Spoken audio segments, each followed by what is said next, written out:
안녕하세요. 책데이트 시간입니다. 결핍감을 버리면 풍족함을 얻는다고 하는데요. 마음에서 부정적인 생각을 몰아내 부와 행운을 이끄는 책 몇 권을 소개해 드리겠습니다. 마음속의 가난을 정복하라. 풍요의 물결은 인색하고 째째하고 의심 많은 마음을 향해 흐르지 않는다. 가난을 계속 생각하면 가난해지는 조건이 따라온다. 가난, 불행, 질병 따위를 생각하는 사람은 결국 그런 상황에 처할 것이다. 하지만 자신의 생각 때문에 그렇게 되었으면서 아군 때문이라고 우길 것이다. 우리를 한계 안에 가두는 것은 바로 가난을 부르는 태도, 궁핍한 사고 방식이다.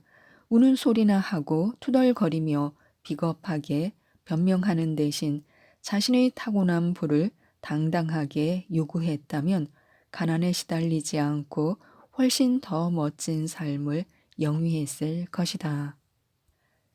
이것도 없고 저것도 없다고 끝없이 불평하지 마라. 왜 난 아무것도 가진 게 없는 거야? 외모도 별로고 능력도 없고 물려받은 재산도 없잖아. 남들은 참 많이도 가졌는데 말이지. 다른 사람이 가진 걸 난 단 한 번도 가져본 적이 없어. 이런 불행하고 시시콜콜한 내용을 웅얼거리는 한 당신이 쫓는 더 큰 꿈은 멀리 달아날 뿐이다. 지금의 힘든 상황이 나아질 일도 전혀 일어나지 않을 것이다. 성공과 부는 마음에서 시작된다. 실패의 마음가짐으로는 결코 성공할 수 없고 풍요롭게 살 수도 없다. 호화로운 생활, 멋진 집, 온갖 좋은 물건들, 삶을 즐길 수 있는 여유, 이런 것들은 부자들이나 누리는 거라고 단정해 버리는 사람들이 많다. 하지만 당신이 지금 부와 여유를 갖지 못하는 이유가 뭔지 아는가? 바로 당신의 생각 때문이다. 자신에게 한계를 긋고 자신과 부자들 사이에 빗장을 가로질렀기 때문이다. 마음의 문을 닫아 풍요를 차단하고 공급의 법칙이 작용하지 못하도록 막았기 때문이다. 자신도 얻지 못하리라 생각하는 것을 얻게 해주는 법칙은 존재하지 않는다. 자기에게 어울리지 않는다고 믿는 것을 갖게 해주는 것은 어디에도 없다. 가난하거나 부유한 경제 상황, 친구가 많거나 적은 상황, 사회생활의 조화나 불화 등은 모두 생각에서 나온다. 마음가짐이 결핍에 맞춰져 부족한 것에 집착한다면 환경도 그에 따라간다. 반대로 마음가짐이 개방적이고 관대하다면 생각이 풍요와 부에 집중되고 환경도 그에 따라간다. 우리가 살아가면서 경험하는 일은 모두 생각이라는 통로로 드나든다. 그리고 그 통로와 비슷한 특징을 보인다. 생각이 옹색하고 초라하면 그와 비슷한 것이 따라올 수밖에 없다. 원하는 것을 요구하지 않으면 얻는 결과도 빈약하다.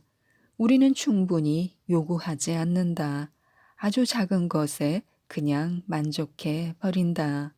풍요가 원래 자기 것인데도 달라고 하지 않는다.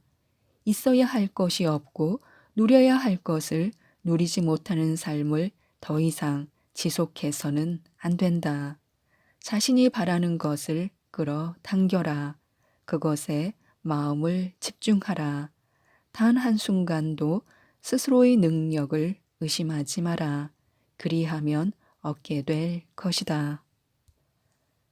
많은 사람들이 가난한 상태에 안주하고 거기서 벗어나려고 필사적으로 몸부림치기를 멈춘다.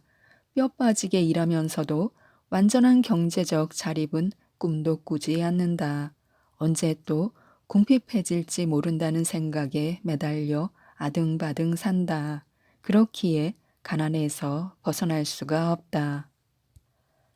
가난을 겁내고 앞으로 먹고 살 일을 끊임없이 걱정하는 당신의 태도가 오히려 불행을 부르고 상황을 더 나쁜 쪽으로 몰아간다는 사실을 아는가?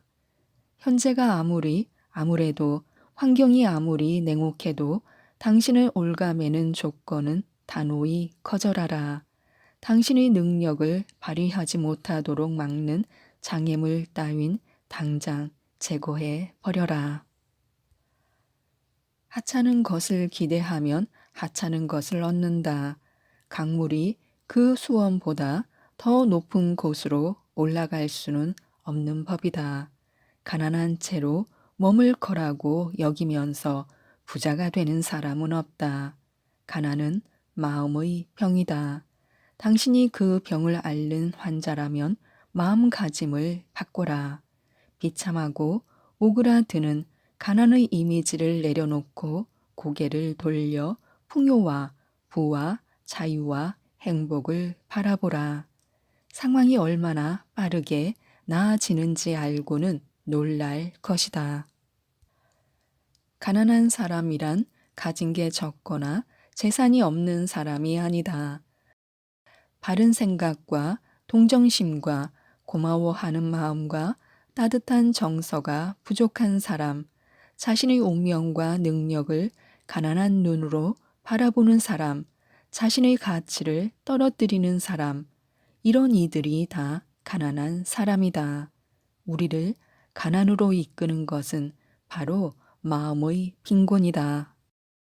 풍요로워지려면 반드시 풍요로운 태도를 갖춰야 한다. 마음속에서 풍요롭다고 느껴야 한다.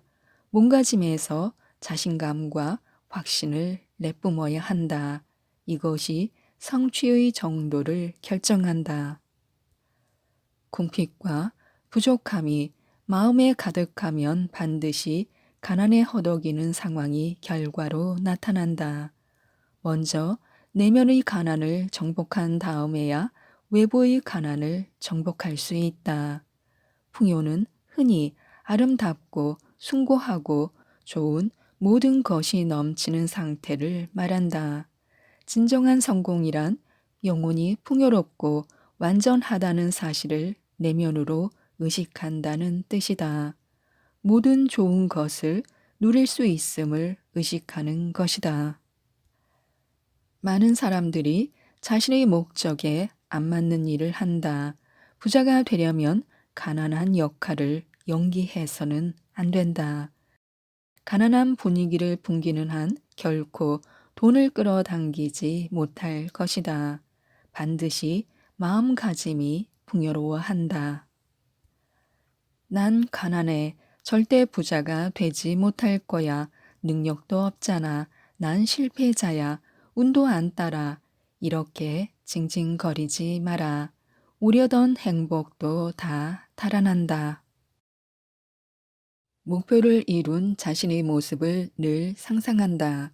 어느 날 3억 원짜리 복권에 당첨되었다면 당신은 이 돈을 어디에 사용할 것인가? 단, 일단 저축해 둔다 라는 답변은 제외해야 한다. 당신은 이 질문에 선뜻 대답할 수 있는가? 그렇다면 당신은 운이 좋은 사람이다. 이것이 바로 자신의 꿈이 이루어질지 아닐지, 행운의 화살을 잡아챌 수 있을지 없을지를 결정하는 핵심이다. 꿈을 실현하는 사람, 즉 세렌디피티를 발휘할 줄 아는 사람은 항상 자신의 꿈과 목표에 대해 생각한다. 꿈과 목표가 이루어지는 순간을 늘 그려보는 것이다. 돈으로 살 수 없는 꿈과 목표도 물론 많지만 돈이 꿈과 목표를 이루는데 도움을 주는 경우도 적지 않다. 꿈과 목표에 대해 늘 생각하는 사람은 갑자기 굴러 들어온 큰 돈을 자신의 꿈과 목표를 이루는데 사용하려고 할 것이 분명하다. 즉, 3억 원을 자신의 꿈과 목표를 실현하는 데 쓰겠다고 대답하는 사람은 운이 좋은 사람이라는 뜻이 된다. 별똥별에 소원을 빌면 이루어진다는 말도 마찬가지다. 별똥별이 소원을 들어주는 것이 아니라 별똥별이 떨어지는 순간에 바로 떠오르는 꿈과 목표가 있는 상태, 즉, 늘 머릿속으로 꿈과 목표를 생각하는 상태가 꿈에 한 발짝 다가가게 해주는 것이다. 그러니 우선 자신의 꿈이나 목표를 명확히 하자. 이때 중요한 것은 앞서 말한 것처럼 자기 나름의 행복 척도에 맞춰 꿈이나 목표를 설정하는 것이다. 혹시 자신이 지금 가지고 있는 꿈이나 목표가 일반적인 가치관이라 다른 사람의 의견을 아무 생각 없이 받아들인 것은 아닌지 점검해야 한다. 또 꿈과 목표를 현실적인 수준에 맞추는 것도 중요하다. 꿈이나 목표가 비현실적이면 뇌는 여기에 반응하게 된다. 지나치게 비현실적이면 동기부여가 원활하지 않아 오히려 의욕이 떨어지게 되는 것이다. 그러므로 자신의 꿈과 목표가 지나치게 비현실적이라면 현실적인 수준으로 낮추도록 하자.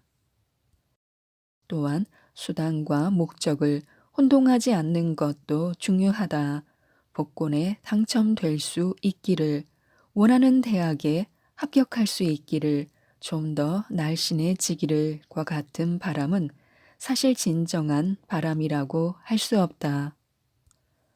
돈이나 학력, 스타일은 꿈이나 목표를 이루기 위한 수단에 불과하다. 생각해 봐야 할 것은 그 후의 일이다. 복권에 당첨되고 싶은 이유가 무엇인가? 그 대학에 들어가고 싶은 이유는 무엇인가? 왜 살을 빼고 싶은가? 이 점을 확실히 해야 한다. 꿈이나 목표가 명확해지면 항상 머릿속으로 이를 의식하자. 뇌는 쉽게 잊는 특성이 있으니 잊어버리지 않기 위해 종이에 적어두는 것도 효과적이다. 자신의 꿈이나 목표를 종이에 적어두면 쉽게 이룰 수 있다고들 말한다. 손에 넣고 싶은 것이 있다면 그 사진이나 그림을 가까운 곳에 붙여두는 것이 좋다는 말도 있다. 여기에도 뇌의 신경 전달 물질인 도파민이 관여한다. 도파민은 행복이나 기쁨을 느낄 때 분비된다.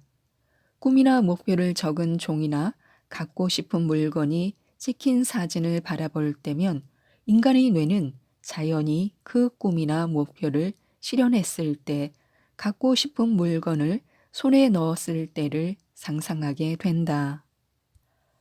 가령 새 옷을 사고 싶은 마음에 패션 잡지를 뒤적이다가 자신이 좋아하는 스타일의 옷이 실린 페이지를 발견하면 가슴이 설렌다. 이는 뇌가 그 옷을 손에 넣었을 때를 상상하며 기쁨을 느끼기 때문이다. 뇌는 보상을 기대할 때 즐거움을 느끼는 특성이 있다. 이러한 쾌감은 실제로 보상을 얻었을 때 느끼는 정도와 같거나 오히려 더 크다. 바로 이러한 쾌감이 사람의 마음과 행동을 움직이는 것이다. 종이에 적은 꿈과 목표를 봤을 때도 마찬가지다. 꿈이나 목표가 실현된 순간을 상상하면 뇌가 쾌감을 느껴 도파민이 분비된다. 그리고 의욕과 연관이 있는 도파민은 꿈이나 목표를 달성하기 위한 행동을 촉진한다. 그러니 꿈이나 목표를 종이에 적고 그 내용을 자주 들여다보자. 보지 않더라도 꿈과 목표가 실현된 후의 모습이 저절로 상상될 때까지 끊임없이 그 내용을 들여다보자. 그러면 어느 날 갑자기 복권에 당첨되더라도 당황하지 않을 것이다. 돈을 어떻게 사용할지 이미 정해 놓았으니 말이다. 소망을 이루는 법. 스스로 변하고 바꾸기로 생각했다면 저항을 멈추고 철저한 습관과 믿음만이 성공으로 이끈다. 나는 막연한 소망을 품고 기다리며 시간만 보냈었다. 그래서 아무 일도 안 일어났다. 내가 계획을 하고 목표를 적고 작은 것부터 시작했을 때 소망은 보이기 시작했다. 계속되는 습관만이 답이다.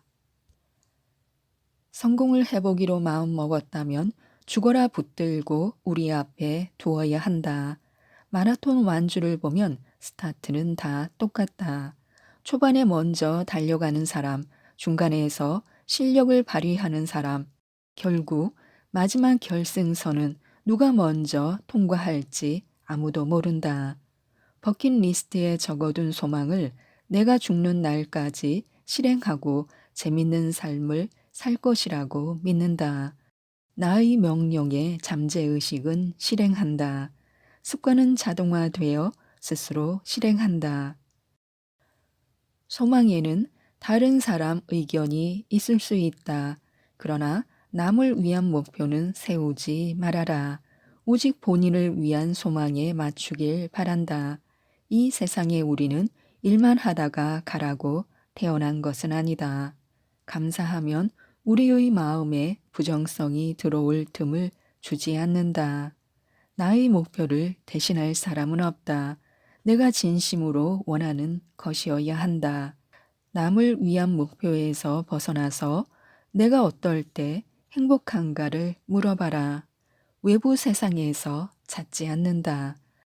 나는 노트에 원하는 것을 적는다. 적으면서 내 안의 잠재의식에 각인된다. 한 줄로 간략하게 적어 매일 말하고 생각해 보아라. 성장하고 싶으면 변화해야 한다. 작가 에머스는 우리가 쓰는 에너지만 쑥쑥 자란다고 말한다.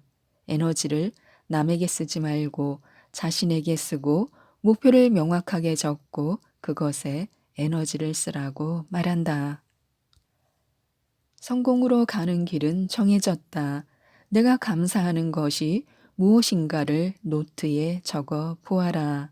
이걸 쓸 때면 감사 못할 것이 없다.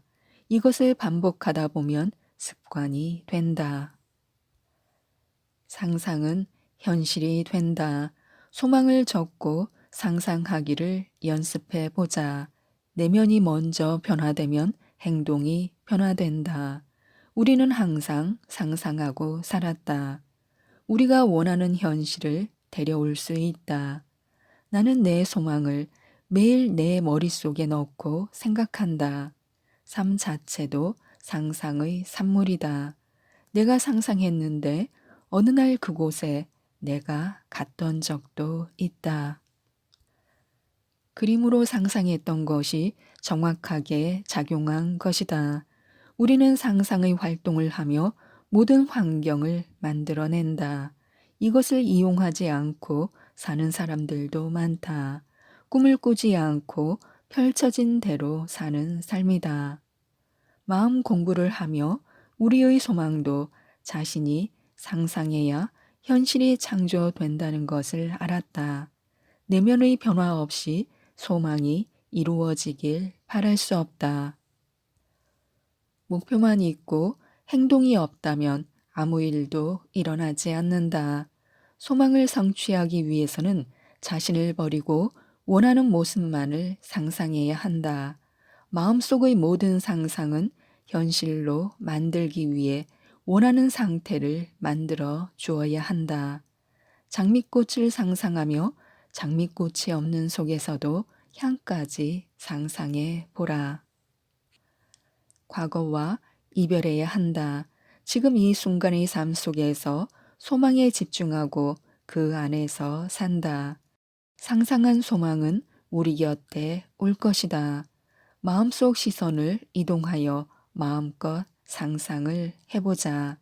상상 속에서 어떤 일이 일어날지 보는 것도 하나의 즐거움이고 행복이다. 소망을 이루는 법은 고요한 내면에 원하는 모습을 그리며 행동을 하면 된다. 소망을 위해 뒤도 돌아보지 말고 나아가라. 감사의 5가지 법칙. 더 큰 감사와 성공과 만족을 끌어내기 위해서는 1. 늘 감사한다. 지금 현재 당신이 머물고 있는 장소에서부터 시작한다. 자신의 인생과 이 세상에 존재하는 좋은 것들에만 관심을 집중한다. 잠깐 여유를 가지고서 고맙고 감사한 대상으로 시선을 돌려보자. 실로 무궁무진해서 깜짝 놀랄 것이다. 감사는 성공과 만족을 만들어내는 1차적인 힘이다. 이미 갖고 있는 것에 감사하자. 그럴수록 감사할 것들이 더 많아지고 풍부해진다. 2. 긍정적인 생각과 감정을 선택한다. 생각과 감정에는 절대적인 힘이 있다. 무엇을 생각하고 어떻게 느끼느냐에 따라 긍정적인 것을 삶 속에 끌어들일 수도 부정적인 것을 끌어들일 수도 있다. 생각과 감정을 인정하고 적절하게 표현하는 능력을 기르면 우리가 원하는 긍정적인 생각과 감정을 선택할 수 있다.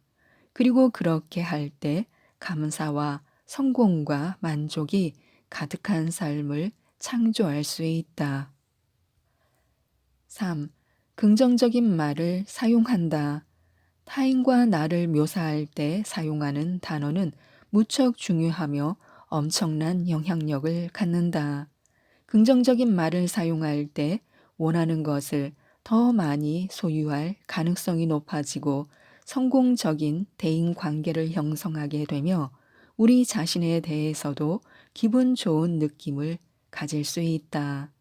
말은 단순히 설명을 위한 도구가 아니며 강력한 창조의 힘을 발휘하는 주체다. 말의 힘을 잘 이해하고 긍정적인 방식으로 사용하는 것은 감사와 인정의 기본적인 요소이다. 4. 다른 사람을 인정한다. 인정을 통해 다른 사람에 대한 감사를 표현하는 것은 우리가 타인을 위해 할 수 있는 가장 아름답고 귀한 일이다. 수동적 인정이든 적극적 인정이든 인정은 다른 사람과 가까워지는 최선의 방법이며 그들이 우리에게 어떤 의미인지 알리고 진심으로 동기부여를 할 수 있는 길이기도 하다. 5. 스스로에게 감사한다. 자기 존중과 감사는 자기애의 다른 말이다. 자기애는 우리가 자신에게 줄 수 있는 가장 큰 선물이다. 내가 나를 진정으로 사랑할 때 다른 어떤 것도 큰 문제가 되지 않는다. 먼저 나 자신에 대해 감사할 수 있어야만 타인에게 진정 감사하는 마음을 가질 수 있고 인생에서 고마운 것들을 찾아볼 수 있게 된다. 자신에 대한 감사는 모든 감사의 기본이다. 여우의 잔재주보다 고슴도치의 일격이 필요하다. 1900년대 영국의 철학자였던 이사야 벌리는 우와 고슴도치와 여우에서 상대를 공격하는 결정적인 일격에 관한 이야기를 한 적이 있다. 여우는 재주가 많은 동물이다. 고슴도치를 사냥하기 위해 숨어서 기회를 엿보기도 하고 빠른 다리로 맹추격하면서 위협하기도 하며 심지어 죽은 척하는 등 각종 재주를 부린다. 하지만 이런 여우는 늘 고슴도치의 날카로운 비늘 한 방에 죽고 만다. 즉, 여우는 이것저것을 추구하다 끊임없이 시행착오를 한다. 반면 고슴도치는 단 하나의 결정적인 무기밖에는 없지만 결국 그것으로 자신의 생존을 도모한다는 이야기다.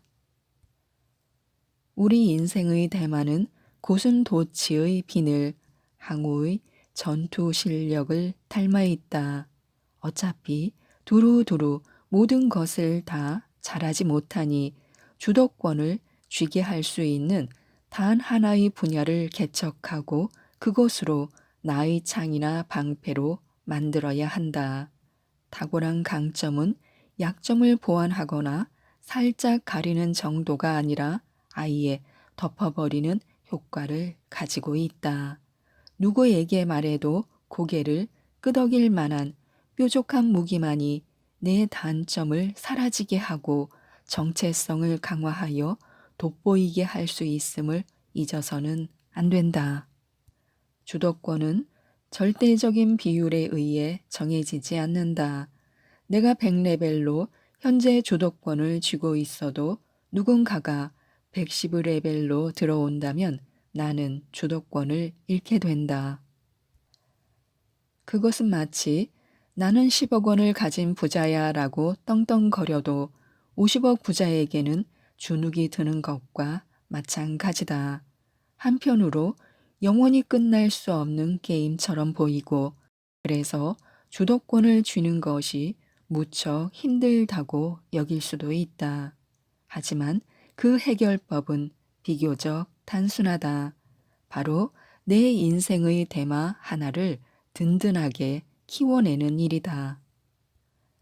큰 말을 의미하는 대마라는 용어는 바둑의 대마불사에서 유래했다. 바둑돌이 큰 세력을 형성하고 있기 때문에 아무리 상대방의 공격이 심해도 결국에는 살아난다는 의미이다. 우리 인생에서의 대마란 자신이 추구해야 할 가장 확실한 정체성이자 명확한 캐릭터이며 자신만의 경쟁력이기도 하다. 고만고만 천편일률의 사람들 속에서는 나만의 대마를 만들어야만 한다. 글로벌 경영의 세상에서도 유독 전설적으로 언급되는 경영자들은 모두 그들만의 확실한 테마가 있었다. 스티브 잡스의 테마는 다르게 생각하라로 상징되는 놀라운 사용자 경험과 혁신이었다. 삼성 이건희 회장의 테마는 모든 것을 바꾸라를 통해서 시대의 개척자가 되는 일이었다. 한 개인의 인생에서도 자신만의 테마를 만들고 드러낼 수 있을 때 상대적 비율로 끊임없이 뒤바뀔 수 있는 주도권 싸움에서 절대적 위치를 점할 수 있다. 성공한 사람처럼 당당하게 행동하고 사람을 부자로 만드는 것은 마음이라고 하는데요. 모든 분들이 부자가 되셨으면 좋겠습니다. 이상 책데이트였습니다. 감사합니다. 안녕하세요. 책데이트 시간입니다.